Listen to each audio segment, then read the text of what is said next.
It was the night of Halloween, and everyone was gathered around and getting ready eager to start their annual tradition of telling ghost stories to everyone. They all started telling stories to each other to outdo them last. They were out enjoying themselves greatly, including Jinx, and although she wasn't in the mood for silly stories, she beamed with laughter as Oliver and Duck told them about about Anne, and they about their radiation and mutants. Finally, it was Henry's turn to tell the story, and then looked at Wendy. Then Smudger then came over towards Edward, and Wendy told him, "Come on, Hens, you can tell them about the story." "I don't know if I should," Henry said. "Well, it's up to you, Henry," Smudger said. Is it scary? "Are you gonna tell the story and just sit here like a butt?" Patrick yelled. Then the villains laughed except for Jinx. "Come on, Dipper and Mabel said an illusion." "All right, then," Henry calmly said. "Here you go."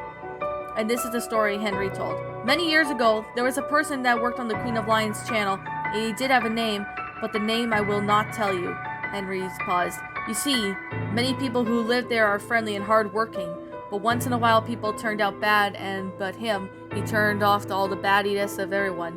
Nobody in this day knows who he came to be here or all the things he had done, but he led the path of destruction that still haunts the queen to this day." Henry paused and looked over at Wendy and Edward Smudger, who gave him the motion of his hands to move on for Henry to continue.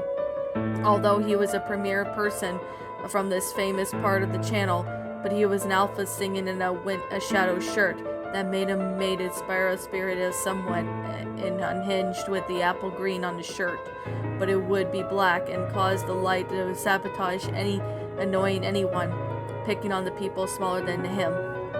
One day he lifted one smaller people up to take him over to the core, threatening them to let him go and make him fall if he didn't listen to every order. Edward looked around down at his hand and noticed about the bad memory that came. Henry continued. Shadow was furious and then confronted the man to stop bullying people and smaller than you, but of course the man didn't seem to listen, since he will continue to play with his spiteful tricks, frightening Shadow if he told Queen that he would make him play with Shadow, and finally he fed up and went to see Queen and told her about what happened, but Queen's hands were since tied to the man who was on the loan. "I can't do nothing, Shadow, but I will put in a report in this city," Henry said, mimicking the Queen's voice. Ted then spoke up. "What happened then?" Henry replied. "Well, Shadow said they're still pleading to the Queen for the advice on the case, but of course the man who was walking past them just knows Shadow, let's just say was immediately suspicious, and then he confronted him and said, 'I told you not to tell anyone about your demise.' Shadow just laughed before making him think into bluffing. Now Henry paused and looked over at Gordon, who gave him the emotion of the eyes to tell Henry the rest of to move on with the story. Henry gulped. "Well, but he was not bluffing. One day Shadow was on him walking to the incinerator, but he didn't notice the man runs into the incinerator, and the side of it was awful toys that started to scream Woody's face. It was even scarier, with black bubble pops in his cheeks. His jaw broke off, leaving a fixed line behind Shadow, and he yelled at the man, 'What the heck is wrong with you?' The man didn't seem to care. He just laughed hard before he died, and there was no sights of him at all." Henry then ended the story. The moral of the story is to stand up to the good and evil and fight to the end, or evil might melt you. Then they heard a loud scream. Robbie clapped his hands and said, "Holy guacamole!" Henry then, "That's a twisted story." "I would have kept the light on tonight," Steamer said with a terrifying expression. Everyone started laughing as they fell asleep, except for Henry, Wendy, and Edward and Gordon. Henry was about to getting tired, and Wendy told him, "That was a fine performance, Hens. I know the story was good to tell." Gordon then asked as the free, "Did anyone know you were talking about?" Edward responded, "The only one who might know who I've known about was Thomas, since he was so young to think about to even time to remember."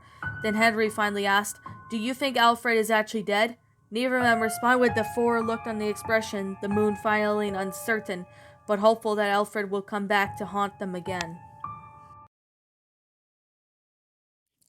And that, my little pretties, was the Tale of Alfred, a creepypasta written by SuperTankengineY. My final thoughts on the story? I would have to say this one was actually not a bad pasta. Like, this is actually a decent pasta in a matter of sense. Like, I could definitely tell it was, well, interesting, taken by the fact that I've actually, I've actually, read this story and I've seen it. And taken by the fact that this was actually a pretty good story, I definitely have to say this one was actually really well made in detail. Now, I could definitely say that now that this one was actually a really interesting concept when it came to this story. So, like, when I actually saw this, I actually found out that this story was actually pretty amazing in a matter of way. I actually found this story out to be rather good. Now, with that being said, I actually found the grammar to be really good in a matter of way. It was actually pretty interesting. Now, with the story itself and the episode in question, I actually found this story to be rather enjoyable. Now, I definitely have to say that the concept actually fit out well with the whole, the fact that, Alfred was in it. I don't really know what to call this creepypasta, to be honest. That's kind of why I'm like, oh, wow. Because, this one, I definitely have to say was an interesting concept. So I definitely gotta say, this story was not really that bad. It was actually pretty interesting. So that is definitely a concept I could definitely say. So with that being the case, I actually found this story to be rather interesting. Of course, it's not perfect, I'm not gonna lie, but it actually played out well with the whole thing. So, with that being the case, on the other hand, I actually liked this story.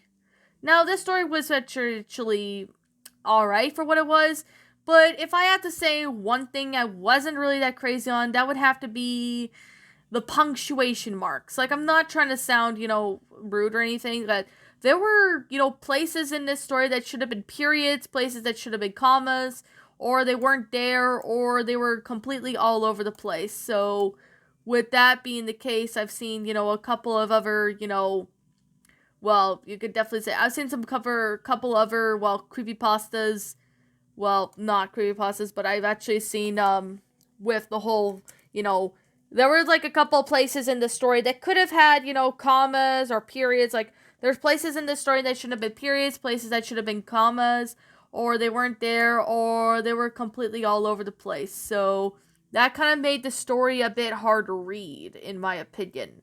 So, like, there was a part of stories that, that were a little difficult to read, taken by the fact there were a lack of proper punctuation marks. It wasn't bad, but I could definitely say there were parts of the story that could have had, there were parts of the story that was a little hard to read, taken by the fact that there were certain parts of the story that actually, looked like it. Like, there were some parts of the story that does need a little bit of, needs to be polished up. Like, there was a couple parts of the story that was, a little difficult to read. I'm just saying, there were parts of the story that were a little bit difficult to read, taken by the fact there were parts of the story that had the lack of proper punctuation marks. So that's kind of why this story was a bit hard to read for me. So that's actually one of the reasons why this story was a little hard for me to read at certain parts because of that. So that's actually one of the reasons why, I actually found some parts of the story to be hard to read. But other than that, I actually found the story to be rather interesting. Now, with that being the case, I'm definitely saying it wasn't bad, but it was actually a pretty interesting tale and all that. And, the punctuation marks just needs to be revised along with, the grammar was alright. It wasn't perfect. The grammar was fine. It's just the pair of the punctuation marks that needs to be revised. That's my issue. But other than that, the story was actually pretty decent. It wasn't bad at all. There did have a lot of great time and effort into the story, so I definitely have to say, what I would suggest the author to sit there and do is kind of, fix up the story a bit. That way it would be a lot more easier to sit there and, fix up the story rather than sitting there, having to go all over like that. But anyways, with that being the case, I actually found this story to be rather enjoyable. So, with that being the case, I'm going to sit here and say this right now, that this is just simply my own personal opinion, and if you happen to disagree with me, that's fine too. We're all entitled to our own opinions regards to these creepypastas, and this is simply my own personal thoughts.